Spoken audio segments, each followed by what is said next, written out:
Shalom. Barakatah Yahweh Ba'ashem Mashiach Yahweh Shai. Peace and power to the throne of King David. Peace and blessings to the royal house. All praises. Peace and blessings to Yahweh Shai. All praises due. Want to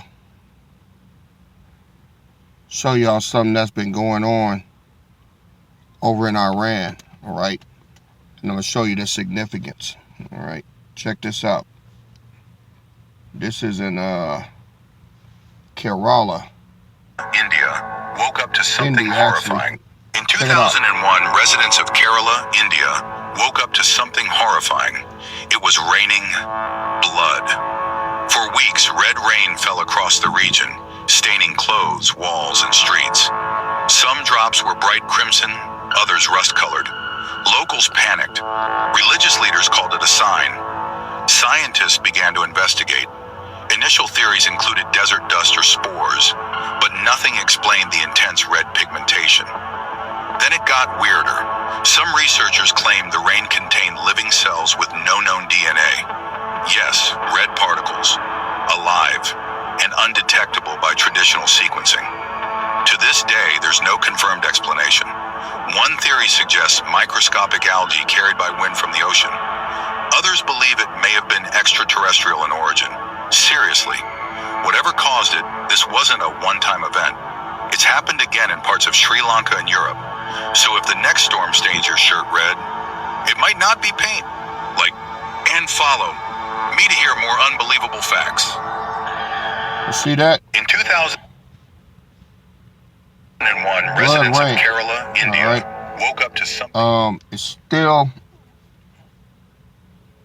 hard for some to believe, you know. Let me show you this one here. This is in Iran.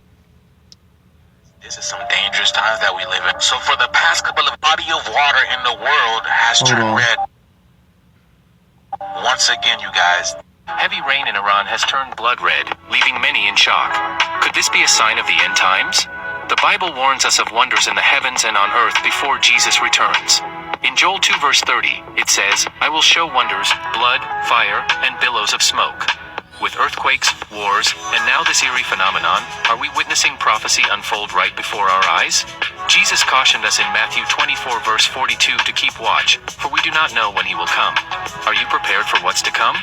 Comment amen if you believe Jesus is coming soon. Share this with someone who needs to hear this message. See, they don't know.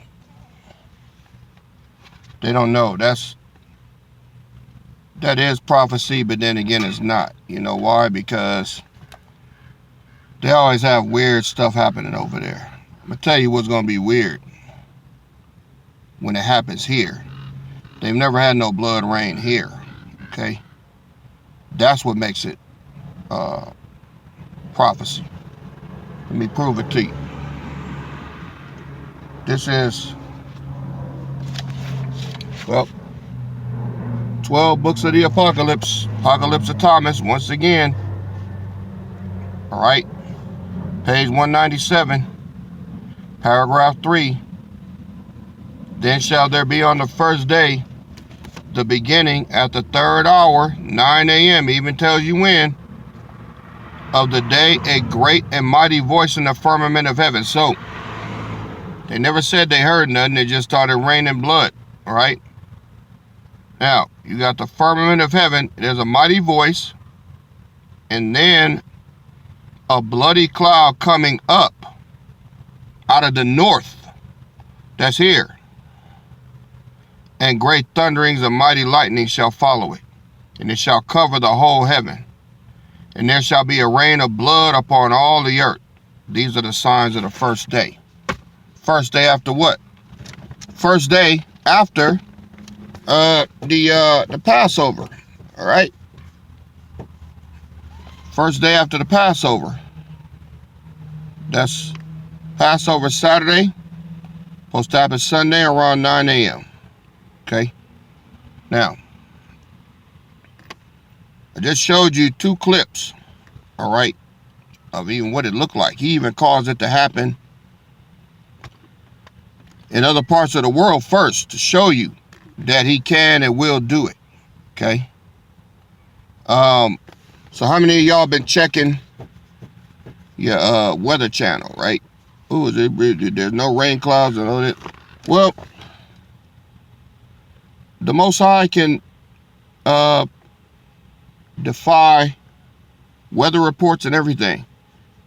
If he said it's going to happen, if you're checking the weather to see, you're not going to see it, man. You're not going to see it. All right? You're not going to see it till he wants you to. Let me get a precept.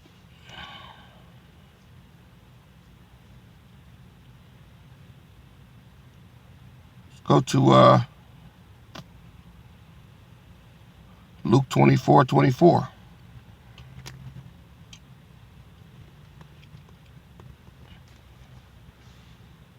And certain of them which were with us went to the sepulchre and found it even so as the women had said, but him they saw not. They went to the sepulchre and didn't see Yahushua. Then he said unto them, O fools, and slow of heart to believe all that the prophets have spoken. Are not a Mashiach to have suffered these things and to enter into his glory? Let me look at the New Living Translation. Verse 24. Some of our men ran out to see, and sure enough his body was gone, just as the woman had said. Then Yahushua said to them, You foolish people, you find it so hard to believe all that the prophets wrote in the scriptures. Wasn't it clearly predicted that the Messiah would have to suffer these things before entering into his glory? Now, they didn't believe. And when it started happening, they acted surprised. So let me ask you something. How many of y'all out there right now are being distracted with dumbass shit to get you off track? How many? Your kids acting up, family acting up, job acting up, neighbors acting up, people up the street acting up, people calling and fucking with you. That's the devil, man. He want to get you off of what you focused on. He want to get you doubting. You know? I talked to my brother this morning, and he's still in the hospital, and they coming in his room fucking with him, you know? Oh, you know, your insurance is going to run out and we need you out of here they told him by next week on the 18th. I said, dude, they can tell you whatever they want, man. Ain't going to happen. You know? They can think they're going to have you out there on the 18th all they want. Ain't going to happen. They're going to have bigger fish to fry. And if it's causing y'all to believe and think that time is going to go on, feel bad for you. You just like those prophets of old, man. The disciples that didn't believe, they were slow to believe all that the prophets had written. This was written for our learning, okay?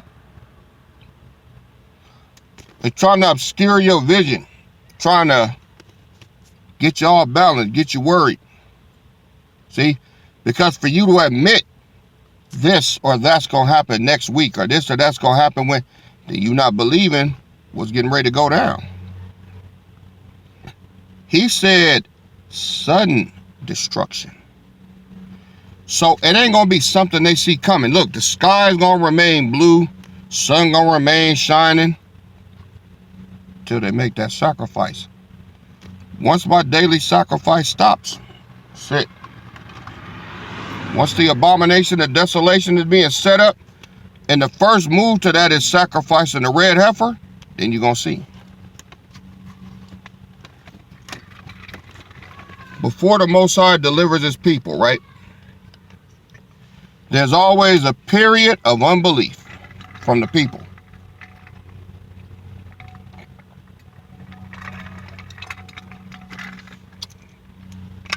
Not from the leader, from the people.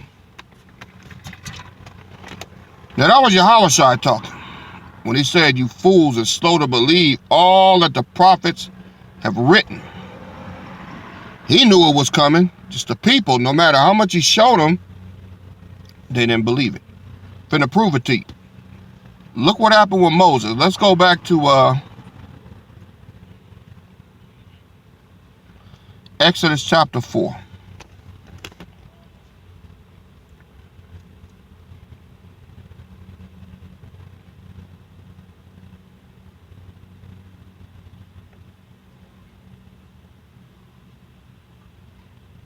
Well, you know what?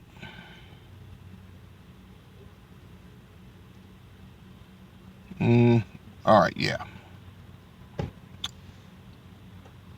Now, in chapter 3, the Most High had already told Moses what was going to happen. He said, y'all going to leave there. The women, they're going to borrow from their neighbor, meaning they're going to take all their gold and everything, man. He told Moses everything he was going to do. He told him how he was going to break Pharaoh down, everything. You know what? Screw it. Let's go on back, man. Let's read it. Exodus chapter 3.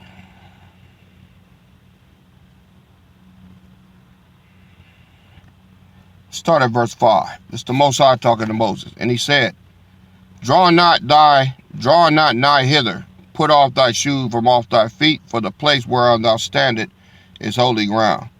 Moreover, he said, I am the father, the power of thy father, the power of Abraham, the power of Isaac, the power of Jacob.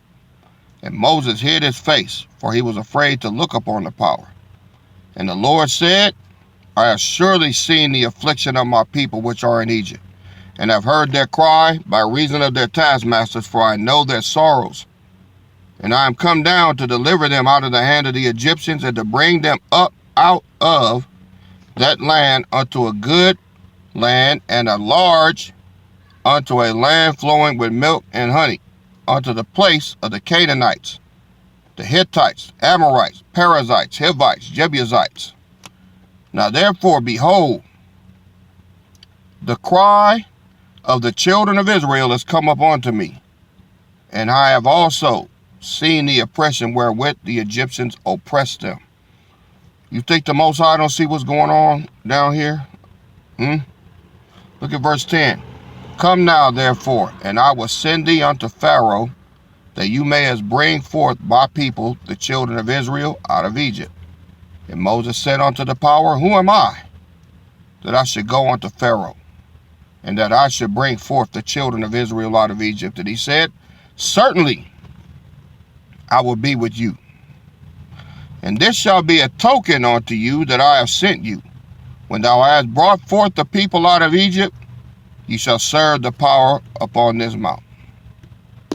And Moses said unto the power, Behold, when I come unto the children of Israel, and shall say unto them, The power of your fathers has sent me unto you, and they shall say to me, What is his name? What shall I say unto them? The power said unto them, unto Moses, I am that I am. But we know that means Yahweh, the Father.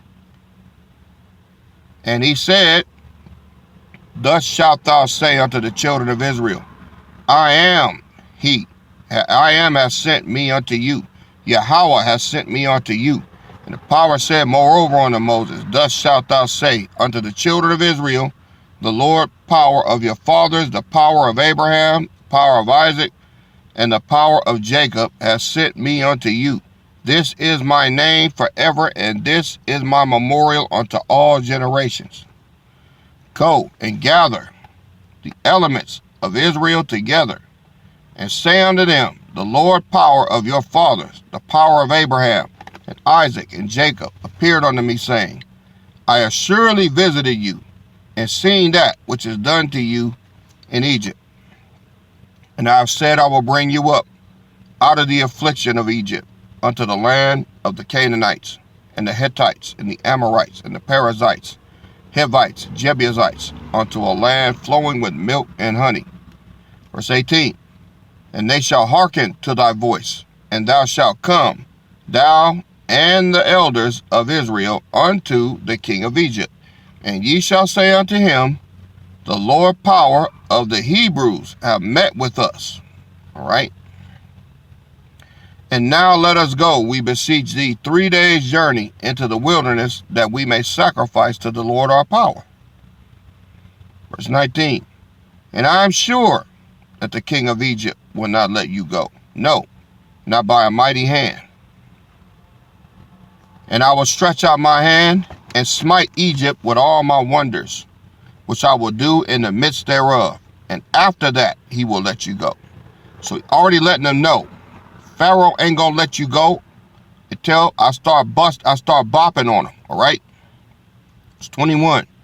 And I will give this people favor in the sight of the Egyptians. And it shall come to pass that when ye go, ye shall not go empty. He said, not only are you going to leave, you're going to leave with all of their shit. Verse 22. But every woman shall borrow, all right, of her neighbor and of her that sojourneth in her house, jewels of silver, gold, and raiment. And ye shall put them upon your sons and upon your daughters, and ye shall spoil the Egyptians.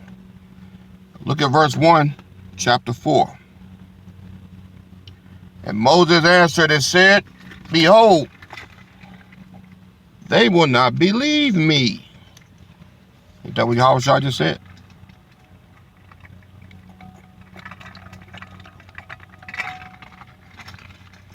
He said, behold, they would not believe me, nor hearken unto my voice. For they will say, the Lord hath not appeared unto thee. And the Lord said unto him, what is that in your hand? And he said, a rod. And he said, cast it on the ground. And he cast it on the ground, and it became a serpent. And Moses fled from before it. So when he put it on the ground, Most High turned into a snake. He jumped away from it. And the Lord said unto Moses, put forth thy hand and take it by the tail. And he put forth his hand and caught it. You know why I said take it by the tail? Because it was a real snake. He could grab by the head, he would have got bit. And when he grabbed it by the tail, it became a staff, a rod in his hand. That they may believe that the power of their fathers and the power of Abraham, the power of Isaac and the power of Jacob hath appeared unto thee. All right. So, just like that, he just turned into a snake. How fast can he bring rain, man? Look at verse 6. And the Lord said furthermore unto him, put now thy hand unto thy bosom. And he put his hand into his bosom, and when he took it out, behold, his hand was leprous as snow. And he said, put thy hand back into thy bosom again. And he put his hand into his bosom again, and plucked it out of his bosom, and behold, it was turned again as his other flesh. Verse 8. And it shall come to pass, if they will not believe thee, neither hearken to your voice of the first sign, that they will believe the voice of the latter sign. Let me read the New Living Translation. The Lord said to Moses, if they do not believe you and are not convinced by the first miraculous sign, they will be convinced by the second. And it came to pass, verse 9, if they will not believe also these two signs, neither hearken unto thy voice, that thou shalt take of the water of the river and pour it upon dry land, and the water which thou takest out of the river shall become blood upon the dry land. And Moses said unto the Lord, O my Lord, I am not eloquent, neither heretofore nor since thou hast spoken unto thy servant, but I am slow of speech and of a slow tongue. And the Lord said unto him, who hath made man's mouth, or who maketh the dumb or deaf, or the seeing of the blind?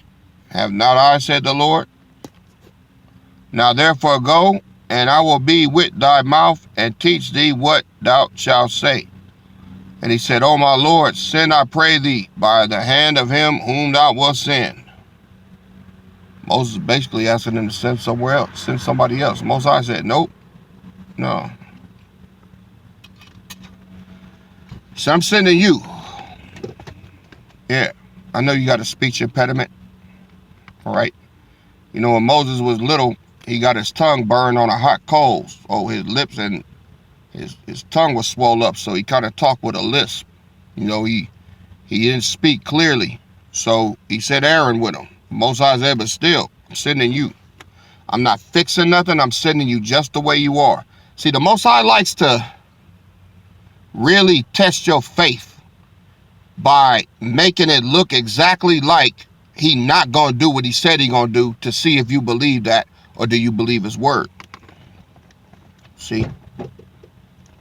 That's what he did with Moses. That's what he's doing now. Some of y'all in here doubting. I don't know. Let's see what happens. No, it's going to happen, y'all. See? The leader got to know first what's going to happen and declare it. It's been declared. The Most High word is out there. All right? So, all we got to do is look at the signs. Now, back then, this was the first time around. So that's why the Most High showed Moses, you know, the staff turning into a snake and his hand turning. He let him know that I don't need time to do anything. When I want it done, bam, that's it. It just happens because I said so. So when he says that there's going to be a big bloody cloud coming up out of the north around the third hour, there's going to be a bloody cloud coming out of the north in the third hour. And it's going to look like what you just saw in Iran in the east. Okay? It's going to look like that. And he said if they don't believe the first sign, they'll believe the second. Well, we know the first sign with us is what? The bloody cloud, right? Well, what's the second? On the second day, there shall be a great voice in the firmament of heaven, and the earth shall be moved out of its place, and the gates of heaven shall be open in the firmament of heaven toward the east. So everything happening over there, all right? And the smoke of a great fire shall break forth through the gates of heaven, and shall cover all the heaven until evening. And that day there shall be fears and great terrors in the world. These are the signs of the second day. So what is that saying? It's saying that even though it's happening in the east, we're going to know about it in the west. This is something that the punk-ass United States is not going to be able to hide. This is something that is going to scare the shit out of them over here. They're going to know that the Most High not playing. They ain't going to be able to explain it. All they know is it's going down, and they're going to have that oh shit moment. This is what's going to send them packing into them underground bunkers. Because the fire going to come down over there in the east. Not here. Not yet. We just get the rain that goes over there and kicks all this shit off. The ground going to start bubbling. The mountains going to start falling. The idols are going to start collapsing. The part in heaven over there in the sky, the firmament going to break on it. He's going to send fire down on them. Okay? That's what he's going to do. And it's going to be televised. They're going to see it. And they're going to get scared. That's why you being in this truth, you're going to get a whole bunch of people trying to contact you all of a sudden. Hey, did you see what's going on over there? No, over where? Man, it's crazy, man. They showed it. It's real. People over there getting burned up. Damn, is that right? That's fucked up. That's all I'm going to tell them. Because you know they're going to be fishing. Going to be fishing for answers now. Because now they're going to want to know. No, fuck you. You don't want to be laughing and scoffing all this time. Don't believe shit. Most I got to show and prove. All right? Now, he said if they don't get the second, they're going to damn sure get this one. Look at miracle number 3.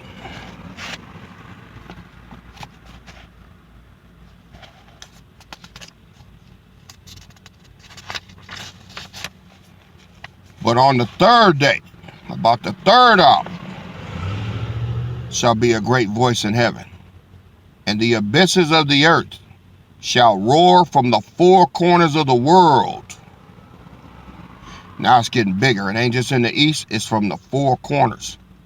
This is a corner right here. The western hemisphere, eastern hemisphere, northern hemisphere, southern hemisphere, all right? The pinnacles of the firmament of heaven shall be open.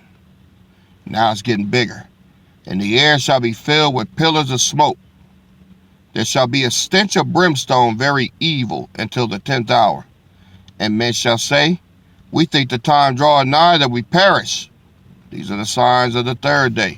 So you're going to open up the heavens and let you smell that stench, all right? That burning rock. The firmament is going to open up because it's been burning for thousands of years, that intense heat building up, all right? And once they hear it, smell that, see it, feel it, then men are going to start to worry and cry. Fourth day, first hour, from the land of the east, the abyss shall melt and roar. Now he melting shit down, and it's already started, y'all. Then shall all the earth be shaken by the might of an earthquake. Now he finna send a global earthquake around that ring of fire. Look it up. It's a fault line that stretches around the whole world that sets off every region with a massive earthquake. Out here, ours is the San Andreas Fault. And that day shall the ornaments of the heathen fall, and all the buildings of the earth before the might of the earthquake. These are the signs of the fourth day, right? Now, by this time, people are going to be shitting their pants. Day 5. And on the 5th day at the 6th hour, high noon, suddenly there shall be a great thunder in heaven above, and the powers of light and the wheel of the sun shall be caught away, and there shall be great darkness in the world until evening. So imagine it just going pitch black from high noon all the way down to 6 o'clock, 7, all the way into the night. And there shall be great darkness in the world until evening. And the air shall be gloomy without sun or moon, and the stars shall cease from their ministry. And that day shall all nations behold as in a mirror, and shall despise the life of this world. These are the signs of the 5th day. Now, Friday, it's all over. And on the 6th day at the 4th hour there shall be a great voice in heaven, and the firmament of heaven shall be cloven from the east unto the west. So, he opened it up in the east, he opened it up in the middle, and now he's opened it up in the west, over here. We're the last ones to get it. And the angels of the heavens shall be looking forth upon the earth by the opening of the heavens, and all these that are on earth shall behold the host of the angels looking forth out of heaven. Then shall all men flee unto the mountains, and hide themselves from the face of the righteous angels, and say, would that the earth would open and swallow us up. And such things shall come to pass as never were since the world was created. Same day, then shall they behold me coming down from above in the light of my Father, with the power and honor of the holy angels. Then at my coming shall the fence of fire of paradise be done away with, because paradise is girt about with fire. And this shall be that perpetual fire that shall consume the earth and all the elements in the world. So, the last nation to get judged is going to be here, right? He's going to bring that fire down, and it all starts Sunday, all right? Now, whether you believe it or not is on you. If you don't believe, you're going to be caught that much more off guard, all right? Why do I keep going through this? Well, because some of y'all still out there not getting it. Some of y'all are still out there right now reasoning within yourselves because you don't see nothing yet. You're not going to see anything. Moses didn't see nothing. He just stuck his hand out and boop, it was white. He threw the stick down, boop, turned into a snake, just like that. Quick. Most High don't need no time to do nothing. He can make it pour down rain right now just from nothing. He can make it rain with no clouds. There's nothing he can't do. You just got to have the faith to believe it. All right? So look, don't be slow. All right? Don't be slow. believe. I want to give all praises to Yahweh Bashem, Amashiach, Yahweh Shai. Peace of power to the throne. Peace of blessings to the royal house. All right. Y'all go ahead on and chew on this video. More to come. This your King is Shepherd, and I'm out. Shalom.